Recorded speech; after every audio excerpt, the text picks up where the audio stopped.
오케이. 새로운 생활, 이유건 가족. 이제 어느덧 막내가 태어난 지 3년이 조금 넘어간다. 고등학생, 중학생, 초등학생 형아들만 보다가 쪼매한 막둥이를 보자면 신기하고 위에 큰 애들이 저럴 때도 있었나 싶은 게 빠르게 흐른 시간이 실감이 나지 않는다. 큰애와 막내의 나이 차는 15살 터울이 난다.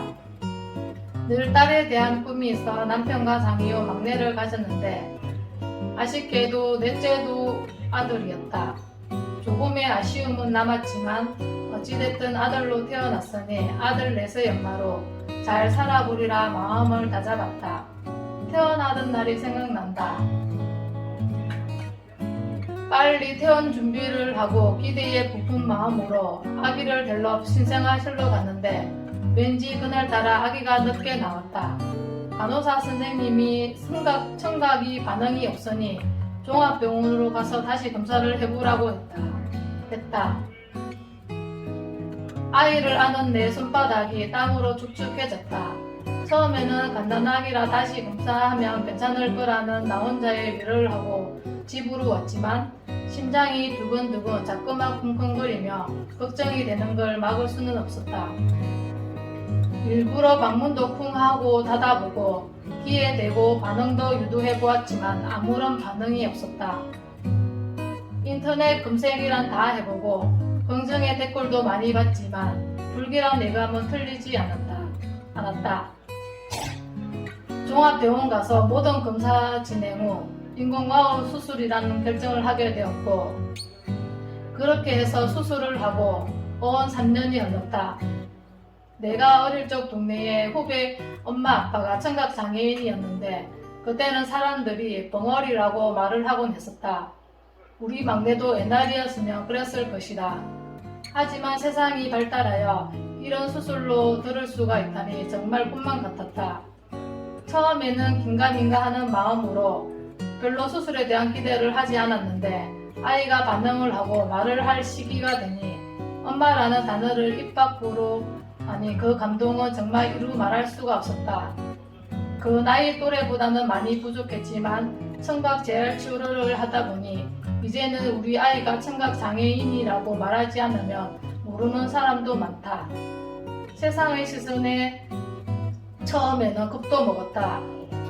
그냥 내 자격지심에 그냥 애 셋 낳고 안 낳았으면 장애인을 낳지 않았을 텐데 하는 그런 말도 내 귓가에 들리는 것 같았고 내가 아기가 뱃속에 있을 때 무슨 잘못을 해가지고 아이가 저렇게 장애인이 되어서 태어났나 하는 죄책감에 아이를 볼 때마다 죄인이 된 기분이었다. 하지만 고사리 같은 손으로 엄마에게 안아달라 하고 사랑해 라고 말하는 아이를 내 눈 속에 담을 때마다 나쁜 생각은 저 멀리 하늘로 날려버렸다. 그냥 매일매일이 너무 사랑스럽고 내가 어찌 저런 예쁜 아이를 또 낳을 수 있었는지 신기할 따름이다. 큰애들은 터울이 많이 나다 보니 나보다 더 막내를 어여삐 여긴다. 어찌 보면 큰애는 고3이고 둘째는 중3, 셋째는 중1이라서 사춘기에 입시 공부하다 짜증도 날만한데 막내가 생기고부터는 방 안에만 있던 녀석들이 동생 보러 매일매일 나와서 안아주고 뽀뽀해달라고 조르며 거실을 꽉 채운다. 적막하기만 했던 집안 분위기가 막내로 인해 웃음이 있고 사랑이 넘치는 집으로 변화했다. 막내가 장애가 있다고는 전혀 느낄 수 없는 그냥 평범한 늦둥이 집의 행복인 것 같다. 이제는 막내가 유치원에 갈 나이가 되었다. 사실 작년에도 어린이집에 보낼 수 있었지만 인공와우 기기를 착용하고 있어 손떡 보내지 못했다. 아직 본인이 다른 아이와 다르다는 걸 인지도 하지도 못하고 기계를 다룰 줄 몰라 좀 더 이해가 되는 시기에 얘기를 해주고 보내려고 한다. 세상이 변화했다지만 그래도 장애라는 꼬리표는 사라지지 않으니까 말이다. 아직 피부가 약하여 인공와우는 자석으로 고정을 시키는데 자석 세기를 강하게 못하니 아이가 방방 뛰고 하며 와우가 자주 떨어지곤 한다. 어린이집에서도 과하게 뛰어놀면 떨어질 텐데 그때 내가 옆에 없으면 어떡하지 하는 불안도 있다. 방 안에서도 형아들과 이불놀이를 할 때면 귀에 인공화구를 떼고 놀아야 한다. 자꾸 이불에 부딪혀 떨어지기 때문이다. 이제는 와우가 잠시 떨어지면 막내가 자석 붙이는 곳을 다시 찾아 붙이곤 하기도 한다. 그런 거 보면 어찌나 신기한지 기특하면서도 웃음이 나온다. 좀 더 크면 엄마 잔소리 듣기 싫어서 와우를 뗄 수도 있지 않을까 하는 생각에 이제는 내 주변에서도 처음에는 너무 많이 걱정해주고 위로도 많이 해주던 지인들이 아이를 한 번씩 보고는 전혀 편하지 않는 말투에 걱정했던과는 달리 말을 너무 잘한다며 많은 용기를 준다. 식구들도 마치 원래 정상인이었던 것처럼 단지 몸에 붙어있는 기계가 하나 있을 뿐이라고 막내를 대할 때는 전혀 별다를 것 없이 대해주신다. 나도 어느샌가 스며들어 이제는 미안한 마음도 사라지고 말을 안 들을 때면 어김없이 형아를 혼내듯이 혼낸다. 평범함이 싫지 않다. 돌 지나고 막내가 바로 수술했기에 한 달에 2번 정도는 애를 안고 기차를 타고 대구를 왔다 갔다 한다. 아직 어려 차를 끌고 갈 수 없어 기차를 타고 갔다. 남편은 직장을 다녔었기에 마음은 같이 가고파 했지만 함께 하지 못했다. 갓돌 지나고 잘 걷지 못할 시기였으니 아기를 안고 기차를 타고 대구에 도착하면 버스를 타고 그렇게 병원을 오갔었다. 기차 시간을 기다릴 때면 아이가 잠들어서 그 순간은 편했지만 잠들다 깼을 때는 울고불고해서 너무 힘들었다. 아이를 안고 점심을 먹을 생각은 꿈에도 하지 못하고 늘 꿈꾸었다. 그때는 그렇게 지내왔는데 지금은 그때의 생활 패턴에 다리고 몸이고 많이 망가졌다. 요즘은 6개월에 한 번씩 가고 아이도 혼자 걸으니 놀러 갔다 오는 마음으로 아이와 즐겁게 갔다 온다. 갈 때마다 항상 되고 있다는 선생님의 말을 들으면 힘듦이 사라진다.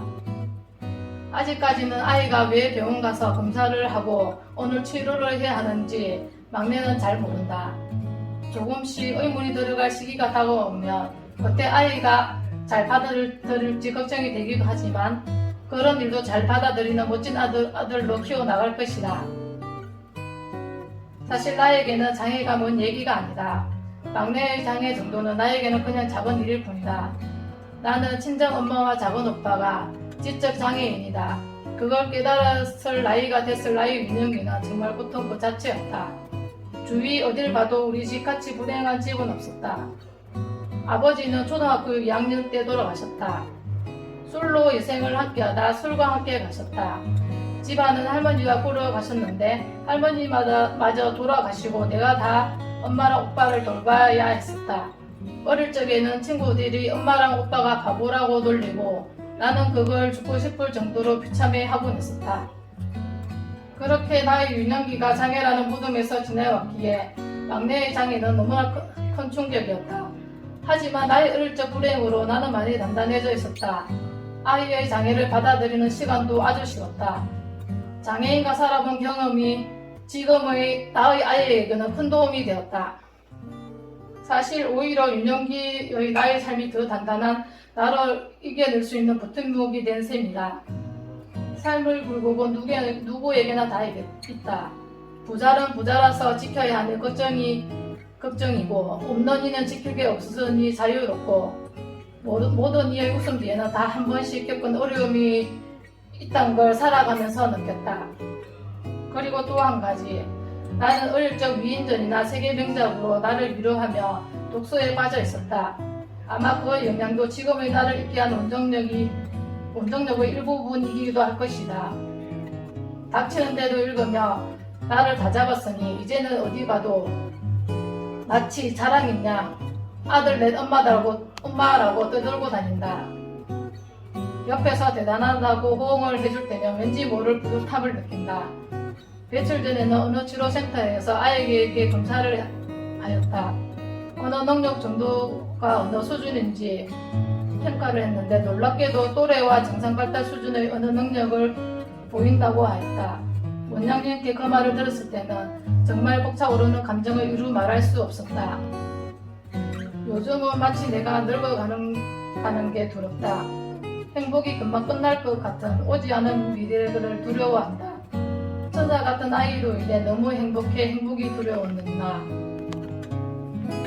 비겁한 걸까? 해맑게 웃고만 있는 아이를 보며 와락 눈물이 나왔었다. 원장님의 수고했다는, 정말 수고했다는 말 한마디를 들으며 앞으로도 꾸준히 재활 치료를 열심히 하자고 하셨다.